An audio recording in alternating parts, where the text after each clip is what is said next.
The homeowner has twins, a boy and a girl, and they're just at the cusp of coming into teenagehood. They had beautiful bedrooms as children, but they just needed a refresh into something that's more mature and reflect a little bit more of their personalities. When I first saw Caitlin's bedroom, she had this beautiful custom headboard that they had made. And so that was a piece that had to stay because it was so fun and very reflective of the direction that we wanted the room to stay in. I used her headboard fabric for reference, and then I thought we would tone down the drapery fabric somewhat. So I pulled out that soft peach shade and made that the dominant color in the drape. And I found a beautiful Thibaut fabric that we had custom draperies made out of by Q Design. And it just helped to pull in the color palette, but also introduce a new type of pattern that just softened the space a little bit. The homeowner had some beautiful lid-ins that she had already had custom made, so we just added to it by incorporating a beautiful variety of cushions on her bed, and by layering you get the feeling of a very custom bed that way.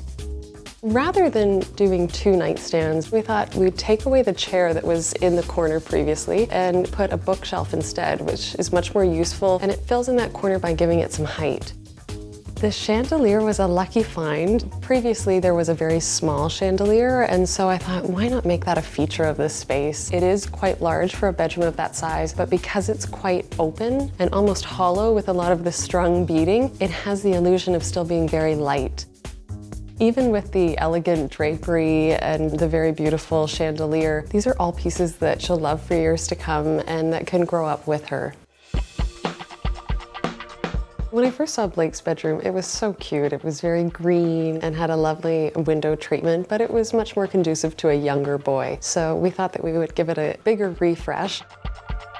He has a very small window in his bedroom and it just looks onto the neighboring home, so there wasn't a big view to capture per se, so blinds were the perfect solution. The ones that we found are a faux wood look, which I thought was really fun. It kind of added to that California vibe that we had happening in the space.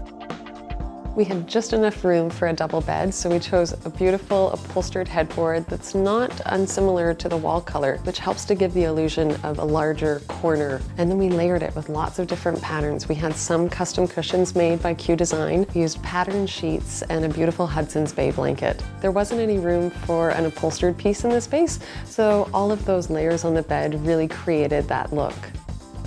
There wasn't any space for a nightstand beside the double bed, so we used a beautiful wall-mounting pivoting sconce from Serena and Lily that I love. And then just a floating nightstand. It's actually a table that slides directly under the bed, so it takes up almost no space.